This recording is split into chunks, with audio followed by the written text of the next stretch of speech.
Welcome to the Learning Pines YouTube. We hope this video helps. In this video, I will explain how to study English for medical admission. To succeed, you need a structured approach focusing on key language skills. We'll cover understanding specific requirements, improving reading comprehension for academic texts, practicing active listening for lectures and patient interactions, and enhancing your writing for essays and reports. This comprehensive guide will help you prepare effectively for your medical school journey.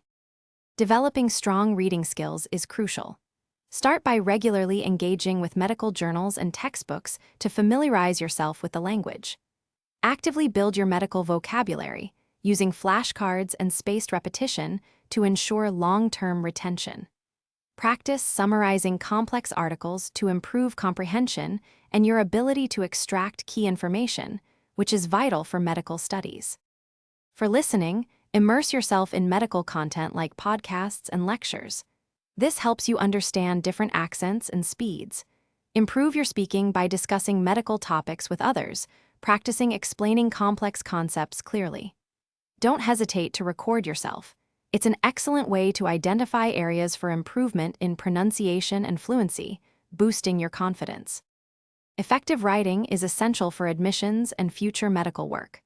Practice crafting essays, personal statements, and even hypothetical case reports. Familiarize yourself with the format of common English proficiency exams, such as IELTS or TOEFL. Take timed practice tests to simulate exam conditions, and always seek feedback on your writing from experienced individuals to refine your skills. Thanks for watching. Consider subscribing if we helped you.